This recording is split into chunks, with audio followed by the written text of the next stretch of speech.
Women who have given birth. What's something no one told you about it and wish you had known? People tend to leave out the fact that you will bleed a lot after giving birth.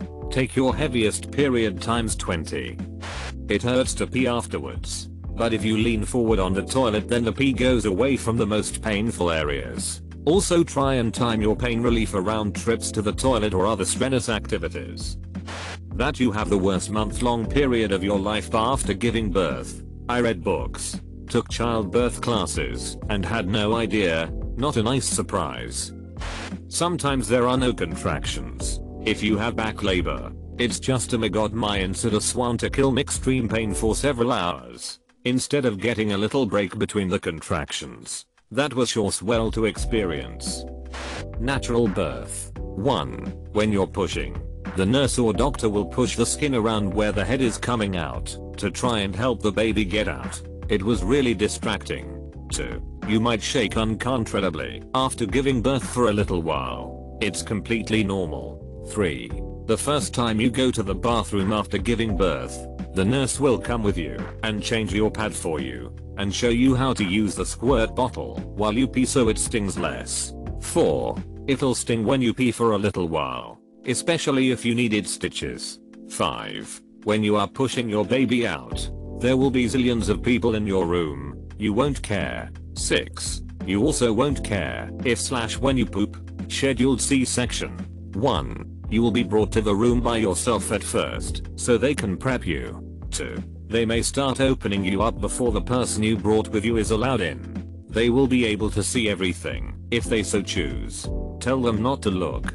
3. They still have to push the baby out and need to press on your chest to do so. You won't be able to breathe very well while they do so.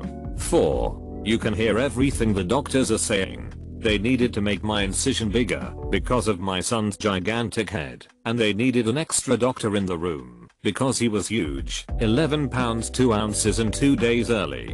But we didn't know that until after. All we knew is that they were frantically calling an extra doctor in the room and frantically asking for extra scissors. There was a lot of commotion down there, and it freaked my fiance and I out big time. 5. The worst part about the section is the first time you stand up. I was on axes and the pain still took my breath away. That's all I can think of so far lol. Your uterus continues to contract after delivery to get back down to pre-prego size. It's pretty painful, worse than menstrual cramps, and breastfeeding really kicks the contractions into high gear. After you give birth there is this Wonder Rice pack pad, sanitary napkin, you get to use. It will be the most wonderful thing you have ever felt. You may also be afraid to have a bowel movement after labor. You won't want to push again. You don't have to labor while laying down. If you don't get an epidural you can walk, squat, and labor on hands and knees. Let gravity help. Don't think you are confined to the bed. If you think getting a C-section is the easy way out, it's not. It's major abdominal surgery, and your recovery time will be much longer. You are also more at risk for complications and infection.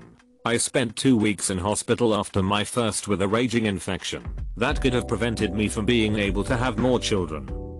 Birth can be traumatic and/or completely frick your mental health up. Between the circumstances of the experience and your hormones after the fact, you can literally go from being a human being that loves life and wants that baby and loves it fiercely, to a human being that hates the child you gave birth to, has PTSD, wants to die, or feels a call of the void that's way more strong than average, has irrational thoughts, struggles to function, like, can't get out of bed, doesn't care what happens anymore, doesn't want to wake up, kind of can't function, makes you terrified to ever trust a medical professional again. A lot of people treat birth and everything after like it's the ultimate test of womanhood, with any action that prioritizes mom's health as selfish bullcrap. PPD is no joke. Trauma is a thing. Hormones suck. All bodies are different. FFS, please don't try to power through it. Get help. Get support. Don't wait. And please don't be that asshole that tells someone it can't be that bad or all babies are hard. If you really don't/can't understand the situation, actually, just don't say that stuff. It's not productive at all. Maybe lead with how can I help? Your vag is going to look like a nightmare after. Don't look at it or touch it. Put ice packs and medicine on it, but don't investigate. I repeat, do not investigate. You'll just keep yourself up at night fretting over what happens if it never goes back to normal. But if you do choose to look, know that it won't look like your labia just lost the title fight forever. How wet everything can get. If your water breaks and you have a slow leak, there'll be fluid at home, in the car, in the waiting/tridge area, in your room, in the hallway, in the bathroom, combined with all the blood loss and peeing yourself. And it's almost like a slip and slide trying to get around. They gave me a big chuck pad to put between my legs, but it was kind of pointless because it wouldn't stay up unless you held it. After I got home, at least 2 or 3 nights later I would wake up, or whenever the baby woke up, drenched in sweat, like I felt I was out in the rain soaking wet. I had to look it up.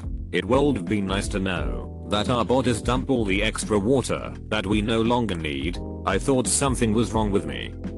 Thank baby Jesus I did not experience this. I knew you could tear, so I took steps to prevent it. But I did not know you could tear literally all the way from the front to the back and need reconstructive surgery. Happened to my cousin.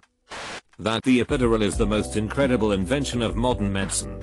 I thought it would maybe dull the pain, but it literally took all of the pain away. Like I went from 6 centimeters in pain at 9 of 10 to being able to peacefully read a book while labor continued. Also, when they injected the liquid into my spine it felt like a waterfall of cool water running down my back. It was cool. Overall I rate the epidural at 10/10. I'm currently pregnant with my second and plan to have another. Prolapse and hemorrhoids. Your pelvic floor is fricked. Sneeze pee is still a thing. I hired a personal trainer to help me lose weight and get stronger. Working out has really helped strengthen my pelvic floor and lessen my prolapse. Apparently some doctors are really excited when they see a good placenta. Well, a compliment is a compliment, I guess. As my mum said to me, we have 10-pounders. Take the EP when offered. And pain relief is why anyone in this family went back for round 2. 4 generations of women giving birth to 10-pound babies, not diabetes. Giant tall people genes. The first time you get up after a C-section is hell. Absolutely hurts so bad and your incision takes weeks to heal if not months. Being awake during your C-section and you feel all the tugging and pulling inside you. A lot of women throw up. I have a vomit phobia and was not aware of this until about a month before I was due. Luckily there are drugs you can take that help. I managed to avoid throwing up with a lot of drugs. Also the pain wasn't as gradual as I was expecting. I went from this is fine to this is not fine, make it stop in maybe half an hour. But then you have to wait before they can get you set up with an epidural. So it's hard to avoid that not okay period entirely. Labor and delivery nurse here. There is no shame in using medications to make the process easier, especially epidurals. Natural birth is a beautiful thing, but not always the best thing. Be flexible. Things will come up that you didn't anticipate. Know your ob/gym. Use friends/family/mommy blogs to refer you to a good doctor/midwife. They can be nice and charming in the office and a totally different person in the hospital. Don't tell your friends and family to come visit until after you've given birth and recovered. I've seen couples invite their entire family and social circle come see them when they are exhausted, in pain, and trying to breastfeed their new baby. They are trying to perform for their guests instead of resting and bonding with the baby. Bonus: prepare for more crap/blood/bodily fluids than you've ever seen in your life.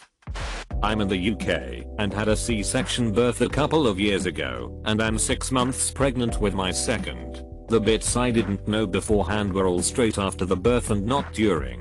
The tea and hot buttered toast I got to eat afterwards was one of the most delicious meals I have ever eaten. The postpartum bleeding goes on 4 weeks. The first poop after a C-section feels like a total victory. The first shower afterwards also felt brilliant. Never ever miss the timing of any painkillers you are advised to take.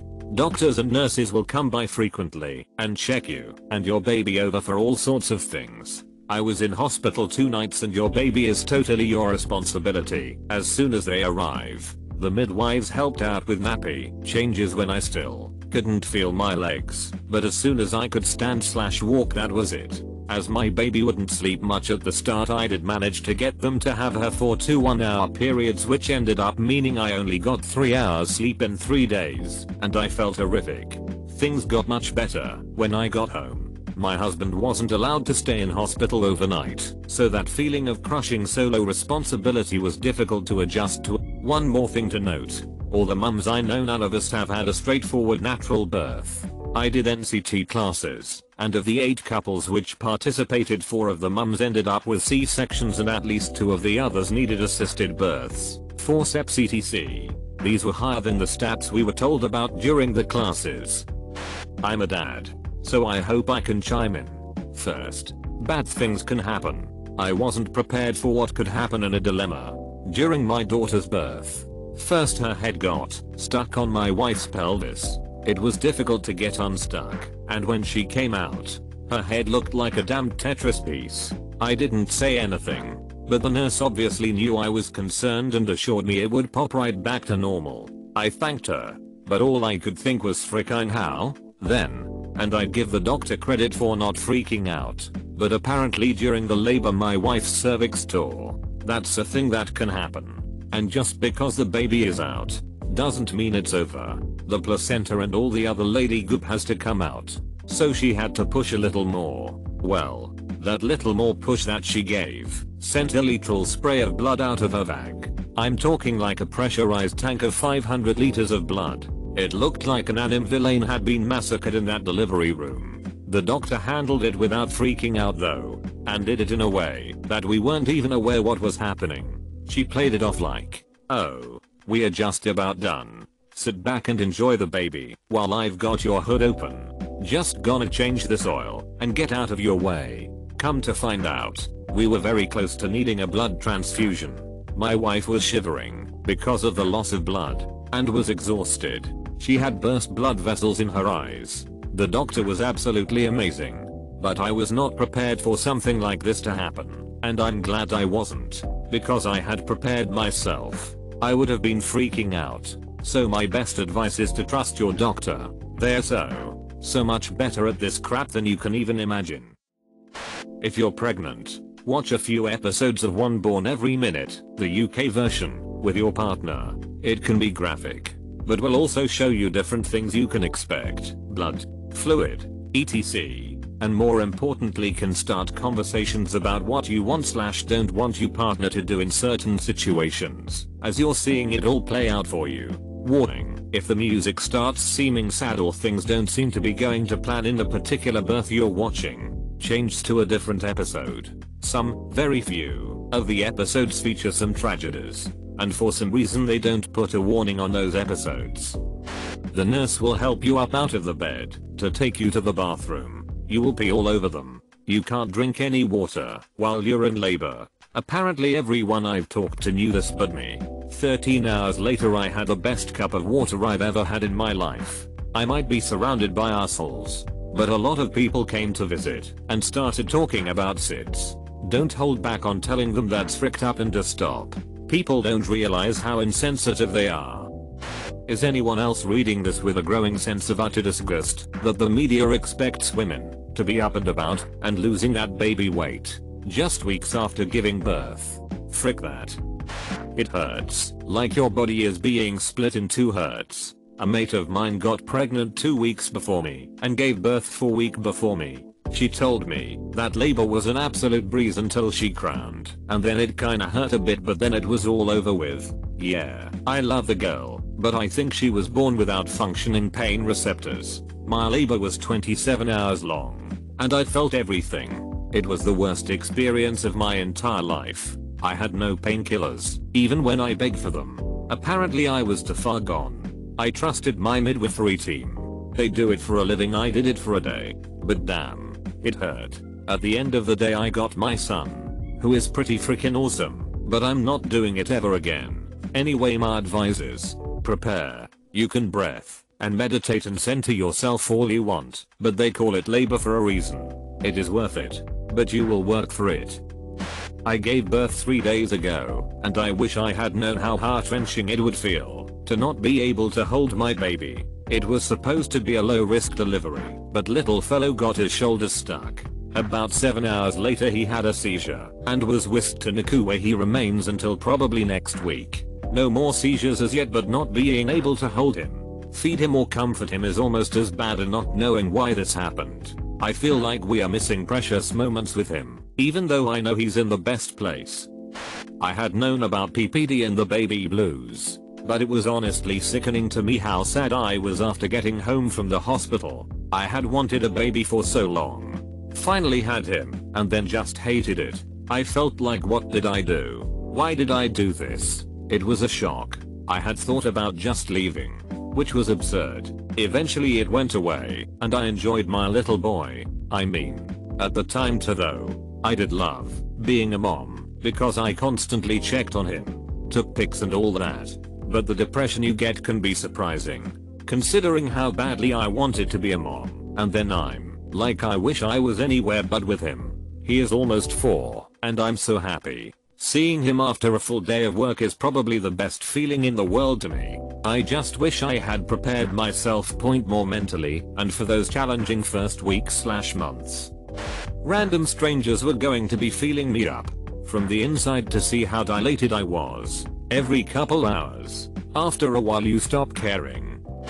Epidurals can have side effects. For me it was intense itching that made me nearly lose my mind. I spent a solid hour begging my partner to scratch my feet, but I couldn't feel them being scratched. It was the most sadistic torture imaginable. Also, don't skip the freaking chapter about C-sections, thinking that won't happen to me, because then it freaking will.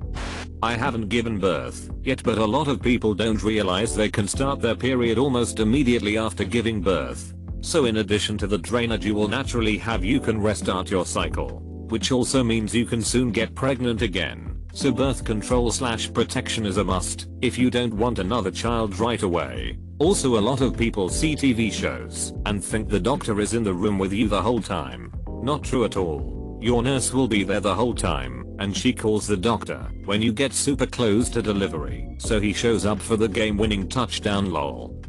I hear you're probably going to poop during the delivery. Sometime in the next 6 months, you will lose a lot of hair, an incredible amount. Giving birth is like any traumatic event and can trigger hair loss several months down the road. At one point, I spent so much time trying to remove my hair off my baby. It was gross. I couldn't dress him in terry-on-noses anymore. FYI, it does all grow back eventually. There's a condition called Graves' disease that can happen. It can be triggered after pregnancy. Estimates are it's around 2% of the population.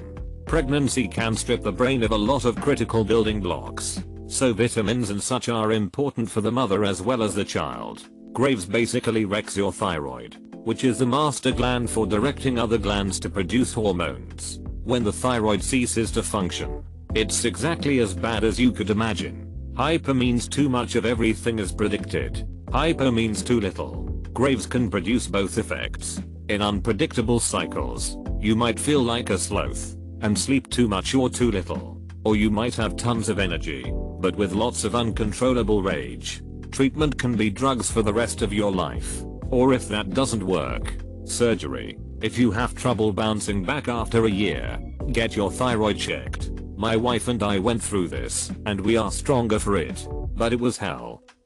You will be given a uterine massage, YMMV, but it hurt more than labor itself. And I had a natural birth with a 24+ hour labor. So much pain. Hemorrhoids for life. Sorry hubs. No more backdoor fun for you. Don't look at your vag in the first week. I used a mirror to check it out. It was a swollen, bulbous, freaking nightmare vision. Don't feel obligated to perform sexually with the month after. Not anal, not BJS. If you want to, go for it. But that's your decision. Any dude who can't step up to go without for a couple weeks while his woman recovers from the major traumatic life-changing medical procedure that is producing a new human is a freaking joke and needs to lube up and take care of himself. On that note, delivery is a major, life-changing and potentially traumatic experience even when everything goes right. That's okay. Be on the lookout for postpartum depression. Educate yourself and demand good treatment from nurses. If they don't help you with pain management or follow your plan, call your doctor. My nurse denied me an epidural until my doc ordered it. She was all like, "You can do it. I know you can." And I was like, "Bish, I know I can, I don't freaking want to." Discuss your birth plan with your doc so you're on the same page and can work together. Sometimes things go sideways and you can't have the birth you wished for, but a good doc will work with you. You will lose all of your dignity and will not care one bit. And also the underwear they give you, disposable stretchy elastic type, are honestly the most comfortable thing you can ever wear. Labor and pushing can go very quickly. You hear a lot about being in labor all night and pushing for hours. I only had to push twice. It was kind of surreal, and I was a little disassociated from the whole experience because there's so much hype and build up, and then it was just over. I'm glad I wasn't in pain for hours, but I wish I had known Fast and Furious was a possibility.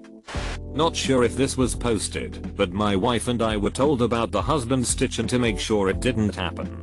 Apparently when if a woman tears from labor and the doctor stitches her back up, there are some doctors, apparently a fair amount, who add an additional stitch called the husband stitch to try and make her tight again for the husband. It's insanely fricked up. Our doctor didn't fall into that category, so we didn't have to deal with it, but we know of people who did.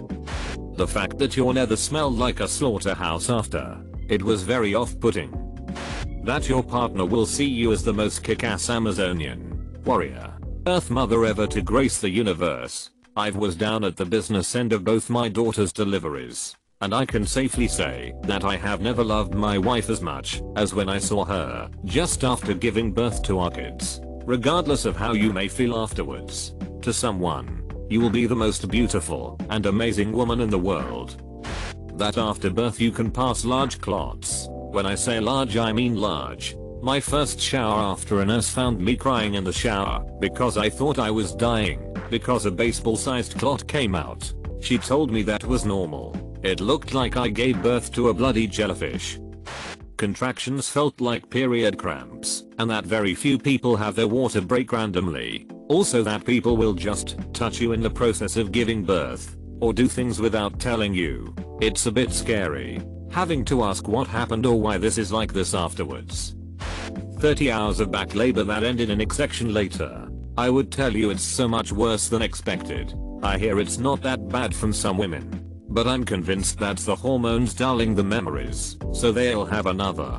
I eventually did get the epidural, but even that was crap, because not having any feeling in my lower half for several hours was panic inducing. You don't get to eat real food until you talk your body into releasing waste after the birth either. So in addition to being exhausted, in pain, and confused about this new life, you suddenly have latched painfully to your nipples. You're hangry, and all that bullcrap about how breastfeeding is not supposed to hurt if you're doing it right. I don't know what sort of nipple calluses these women had going in, but the first 2 weeks were crap, and my child had perfect latch, and my nipples were ideal for breastfeeding according to the nurse. I had a VBAC, vagal birth after cesarean. Vagal birth is way easier. You can get up within an hour and have a shower. You can bond with your baby. Although to be fair, I almost died the first time around. Home births sound dreamy, but I was a healthy 23 years old with no complications, and if it hadn't been for my doctor listening when I said something wasn't right, I would not be here. Pre-eclampsia is a bish. That it feels like you're about to take the biggest crap of your life. I felt so embarrassed that I had to take a crap in that moment. I had no idea the big crap was my daughter. That it would be indescribably painful, and I can see why some women die in childbirth. Afterwards you are bleeding and sore and exhausted, and yeah, I just don't recommend it. Saying that I've done it 3 times, what an idiot. As a guy, you moms are metal F. I know I'm a man/husband, but I really wish someone would have prepared me for the enormous amount of liquid that shotgunned out between my wife's legs and all over the delivery room with our first one. I was seriously confused when the doctor came in and began laying what looked to be tarps everywhere and adorned what I can only describe as a giant smock and face shield. It all made sense after though.